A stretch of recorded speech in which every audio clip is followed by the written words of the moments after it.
कर गुजर गए वो भीम थे, कर गुजर गए वो भीम थे, दुनिया को जगाने वाले भीम थे। कर गुजर गए वो भीम थे, संविधान बनाने वाले भीम थे।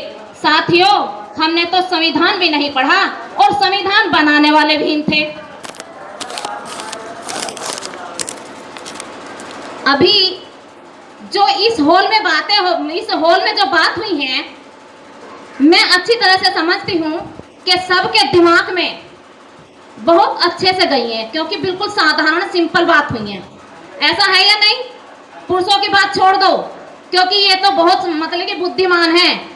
और बुद्धि घुटने में किसकी होती है? किसकी होती है? औरतों के, क्योंकि औरतों ने स्वीकार कर लिया, इसलिए घुटने में बुद्धि होती है। ऐसा ही है ना? भी स्वीकार किया औरतों ने। और बाबा साहब कहते हैं कि महिला शक्ति। सच्चाई बाबा साहब में या हम महिलाओं में? बिल्कुल भी ना, मैं नहीं मानती, क्योंकि बाबा साहब हमसे कम पढ़े लिखे। ऐसा ही है? ऐसा ही है। बाबा साहब हमसे कम पढ़े लिखे, बाबा साहब समझदारी में भी हमसे कम। ऐसा है या नहीं? बाबा साहब मुझे लगता है गुणवान भी नहीं है। ऐसा ही है साहब? बिल्कुल ऐसा ही है। बाबा साहब मुझे लगता है हमसे ज्यादा मतलब हमसे कम समझदार। और बाबा साहब, मैं कहती हूँ कि हम महिलाएं कहती हैं कि वाहिद कपड़े ही क्यों? बाबा साहब ने ड्रेस लागू कर दी स्कूलों में, क्यों करी? बाबा साहब को पता था, बाबा साहब को पता था कि मेरे समाज के, मेरा जो समाज है उसके पास अच्छे कपड़े नहीं हैं और उनके पास अच्छे अच्छे कपड़े हैं जो वो समाज है। तो इसीलिए हमारी महिलाएं कहती हैं कि बाबा साहब तुमसे ज्यादा समझदार हम, क्योंकि हम आपको तो मानेंगे लेकिन आपकी नहीं मानेंगे। ऐसा है या नहीं है? ऐसा ही है। ये समाज मतलब कि जो पुरुष बैठा हुआ है कहता है कि महिला गुलाम। हमारे जो पुरुष हैं वो हमें गुलाम बताते हैं, लेकिन मेरी नजरों में ये गुलाम, पुरुष समाज गुलाम क्यों है? सच्चाई साबित करूंगी कैसे गुलाम है। चाहे हापुड़ को ले लो, पिलखवा को ले लो, या कहीं भी ले लो, किसी भी क्षेत्र को ले लो। जब करवा चौथ आती है तो मजबूर कौन करता पति को कि मैं करवा चौथ करती रहूंगी? कौन करती है? महिला करती है ना, औरत। और वो करवा चौथ व्रत भी रखती है, पति मान लेता नहीं। फिर दूसरा जो त्योहार आता है कौन सा आता है? वो चलो होली कोई ले लो, वो भी बेटा की होती है लेकिन है तो पुरुष ही। वो कहती है कि मैं तो बेटे के ऊपर व्रत रखूंगी और रखना ही है, तो वहां भी पुरुष मानता। तो कौन गुलाम? पुरुष गुलाम। ऐसा ही है। लेकिन जब भाई दूध लेकर के जाती है, भाई के घर कौन लेकर जाता? महिला कौन लेकर जाता? पुरुष लेकर जाता है ना। तो यहाँ भी पुरुष गुलाम। ऐसा ही है। लेकिन अपने आप को गुलाम किसने मान लिया? महिला ने। माना नहीं। लेकिन बाबा साहब ने आपको क्या बनाया? महिला शक्ति। लेकिन मैं पुरुष के लिए भी ये कहना चाहूंगी कि जब आप सारी बातें इनकी मानती हो तो एक बात अपनी नहीं मनवा सकते इनसे? मनवा सकते हो ना? तो फिर क्यों नहीं? सबसे ज्यादा महिलाएं मतलब कि हापुड़ क्षेत्र में आगे भी हैं और पीछे भी हैं। आगे वो हैं जो बाबा साहब की मानती हैं, पीछे वो हैं जो अपने पति की मानती हैं। संदेह किस पे किया? हम महिलाओं ने संदेह किस पे कर लिया? अपने मसीहा पर कर लिया। क्या ने किया? और जिसने अपने मसीहा पर, अपने पूर्वजों पर संदेह किया, उसकी दुर्गति हुई है, प्रगति नहीं हुई। बहन कुमारी मायावती ने अपने मसीहा पर विश्वास किया। आज कहां है बहन कुमारी मायावती? कहां है? और हम कहां हैं? देश आजाद हुआ 1947 में, महिला कब आजाद होगी जी? आज भी नहीं है। आज भी नहीं है महिला आजाद। भाई देखो मैं तो आजाद हूं क्योंकि बाबा साहब की भी मानती हूँ और पति से अपनी मतलब कि पति को अपनी मनवाती हूँ। अभी यहाँ पर चर्चा हो रही है कि मुझे अच्छा नहीं लगता कि सफेद कपड़ों में आना या हमारे समाज की महिलाओं पर सफेद कपड़ा हो, ये जरूरी नहीं है, लेकिन जरूरी है मेरी बहन, जरूरी है। क्यों? क्योंकि हमारी पहचान कहाँ कैसे होगी? जब उस दिन से आज तक हमारी पहचान नहीं हुई तो हम इस भीड़ का हिस्सा बने हुए हैं। कैसे? विदाउट ड्रेस में, कलरफुल कपड़ों में। एक बात बताइए, अगर डीएम या सीएम या पीएम या किसी भी कोई भी नेता को ले लो, अगर कुर्ते पे क्या ना पहने, ऊपर जो पहनता है वो जैकेट, कोई कह देगा नेता? पहचान किससे होती है? पहनावे से, खाने से नहीं होती। क्योंकि इस पेट में क्या है किसी को नहीं पता, इस तन पर क्या है वो सबको पता। हर जगह ड्रेस कोड लागू है। अभी मैं सिंपल सी एक बात बता रही हूँ। मैं अपने दरवाजे पर खड़ी हुई थी, एक मांगने वाला आरएसएस का ही नेता कहूंगी या किसी का भी नेता कहूंगी, मेरा ही नेता क्यों ना हो, लंबाई अच्छी मेरे हस्बैंड जैसी। अभी महिलाओं को पता है, वो पूछ रही थी कि आपके हस्बैंड कौन है, ये सर जो बोल रहे हैं ये कहाँ से बोल रहे हैं। मैंने नहीं बताया कि मेरे हस्बैंड है या मेरे जीवन साथी हैं। मेरे जीवन साथी की तरह बिल्कुल लंबा तगड़ा तंदुरुस्त आदमी आया और मुझसे कहने लगा मेरा बीपी डाउन सा हो रहा, मैं सो के उठी, तबीयत खराब थी, पैरों में चुट्टी नहीं थी, माथे पे सिंदूर नहीं था, यहाँ सिंदूर नहीं था, माथे पे बिंदी भी नहीं थी और मैं सीधी सिंपल खड़ी हुई।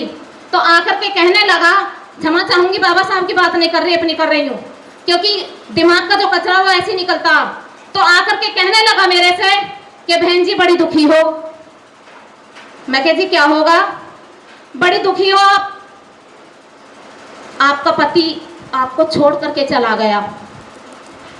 मैंने कहा हाँ जी दुखी तो हूं। कहने लगा बहन जी बच्चे आपके 4 हैं, बच्चे जबकि मेरे 2 थे। मैंने नहीं कहा उससे कि ना 2 नहीं है, 4 नहीं है, 2 हैं। मैं हाँ जी बिल्कुल सही कह रहे हो। कि बड़ा बेटा आपके कहने में नहीं है। मैं क्या बिल्कुल सही कह रहे हो, पंडित जी पहुंचे हुए लगते हो। कहने लगा छोटा बेटा आपका थोड़ा सा कहे में है और जो कहे में भी है तो उस पर किसी ने कुछ करवा रखा, उसके पैर की मिट्टी ले जा करके मौलवी से करवा दिया। तो पंडित जी बिल्कुल ठीक कह रहे हो, ऐसा ही है। और 2 बेटी हैं, एक बेटी कहे में, एक बेटी कहे में नहीं है। मैं पंडित जी बिल्कुल सही कह रहे हो, मुझे लगता पहुंचे हुए हो। तो बराबर में पड़ोसन मेरे सामने तो 2-4 और आ जाती हैं, पता है उनको, इनकी तरह बहन हरेंद्री नाम है इनका, कि सब कहते हैं पागल हैं बाबा साहब को मानने वाले। लेकिन पागल और बुद्धिमान का जब पता लगता है जब सब चीज हाथों से निकल जाती है। तो मैंने उनसे इशारा करा कि नहीं कुछ मत कहना, बताना बंद कर देंगे। वो भी समझ गया सही है। तो मैंने उनसे कहा कि जी एक बात बताओ, अगर मेरे गले में मंगलसूत्र होता, माथे पे बिंदी होती, सिंदूर होता, पैरों में बिछुए होते तो मेरा पति जिंदा था। यही पहचान है। मैं कहा देखो और मेरे पति, दुकान के ऊपर फ्लैक्सी लग रही है, मैं कहा ये बैठे मेरे पति। सिर का ताज महिला होती है लेकिन मेरे पति सिर का ताज है, देखो ये रहे। और मैं को और बता दूं, बेटी LLB करके इस साल पूरा हो जाएगा उसका एक और LLB का, वकील है, धोखाधड़ी की केस मंद करा दूं, मैं करा दूं। और मैं बेटा भी बीटेक कर रहा लखनऊ में, और बेटा एक है, बेटी भी एक है। और कुछ कहती तो लंबे लंबे कदम रख करके आगे निकल गया। मैं सुनते जाओ पंडित जी, मुझसे पहुंचे हुए ना हो, गली में भी नहीं होगा। ये सच्चाई है। जब तक हम इनके बंधनों में बंधे रहेंगे, हाथ दिखवाते रहेंगे, हमारा शोषण ही होगा। और जब बाबा साहब की चर्चा को हमारी महिलाएं नहीं सुनेंगी तो कैसे बाबा साहब का मिशन अधूरा रह जाएगा? कैसे मिशन पूरा होगा? अधूरा ही रहेगा ना। लेकिन वही बात आती है कि आखिर मिशन कौन सा था? मिशन वही था कि जब बुद्ध और बाबा साहब को नहीं पढ़ेंगे तो सारा मिशन अधूरा रह जाएगा।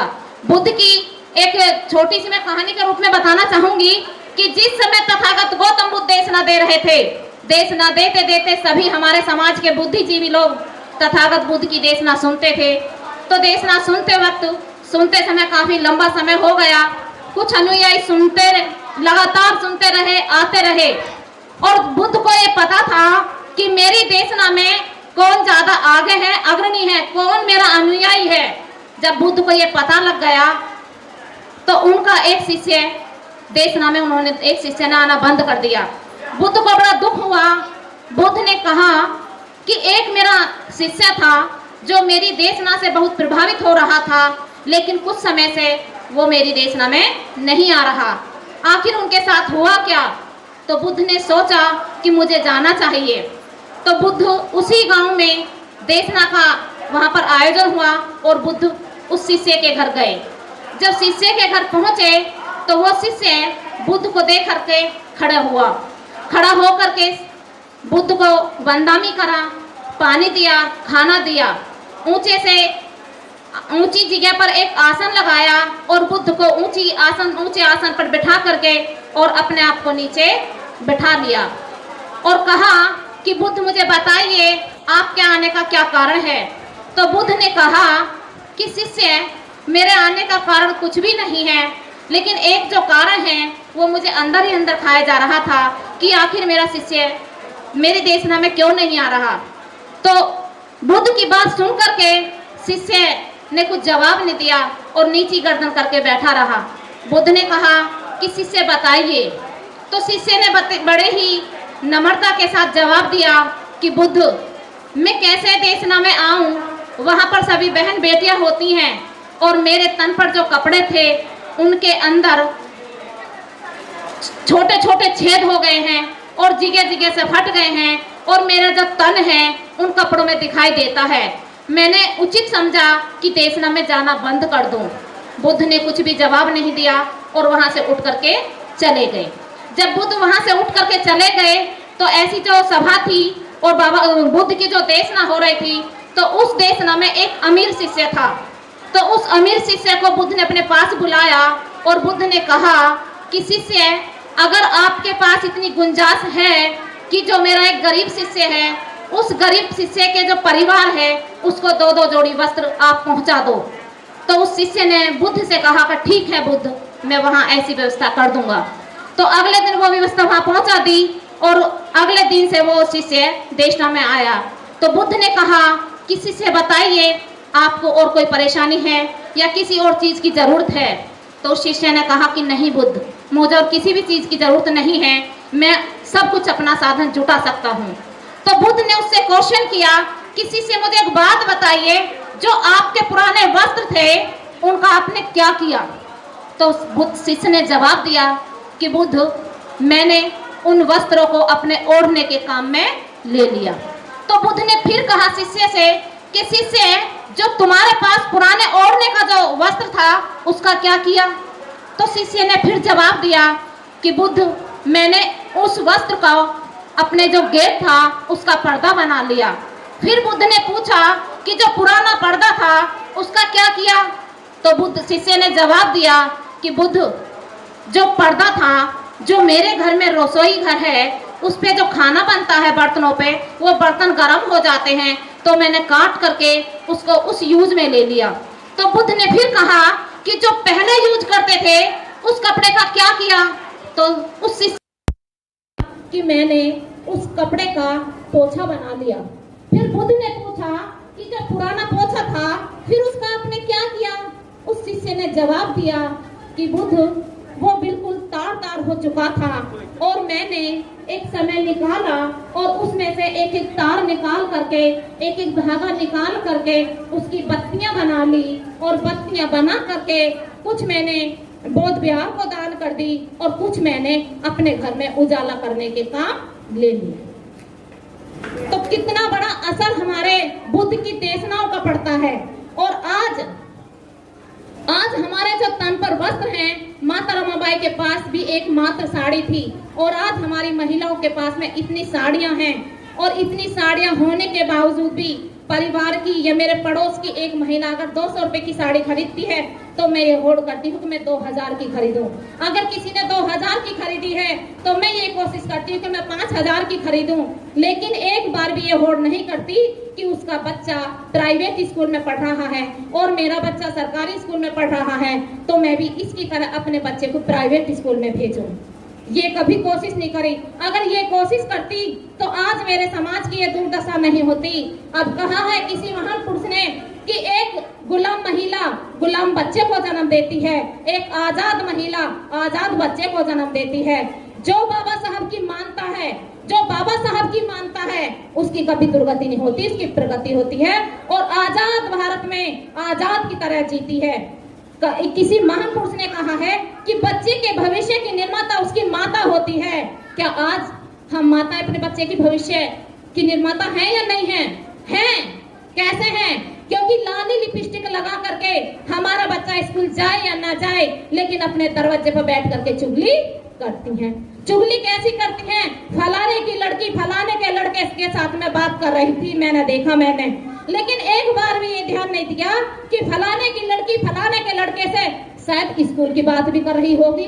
उस गलत बात का प्रचार किसने किया? हम महिलाओं ने। फलाने की लड़की फलाने के लड़के साथ मैंने वहां जाती रह गई, इस गलत बात का प्रचार किसने किया? हम महिलाओं ने। एक बार भी प्रचार ये क्यों नहीं करती कि आज बाबा साहब की मीटिंग वहां हो रही है, चलो बाबा साहब की मीटिंग में। एक बार भी प्रचार ये क्यों नहीं करती कि माता रमाबाई ने इतना कष्ट सह करके हम महिलाओं को अच्छे अच्छे वस्त्र पहनने की आजादी दी। कभी भी माता रमाबाई के त्याग की चुगली नहीं करती, कभी भी बाबा साहब के त्याग की चुगली नहीं करती, कभी भी तथागत बुद्ध की रेसाओं की चुगली नहीं करती, कभी सावित्रीबाई फूले की चुगली नहीं करती, कभी माता भीमाबाई की चुगली नहीं करती। सिर्फ चुगली करती हैं तो अपने अहित की चुगली करते हैं, जो तथागत बुद्ध ने बहुत पहले कह दिया कि किसी की बात अगर सुननी है तो सुनिए और उनसे पहले कहिए कि किसी भी बात को कहने से पहले मुझे ये बता दीजिए कि क्या वो तुम्हारे हित की है, और तुम्हारे हित की है साथ में मेरे हित की है तो मुझसे करें, वरना मेरा समय व्यर्थ न करें। ऐसी हम में पावर नहीं है। समय है जी।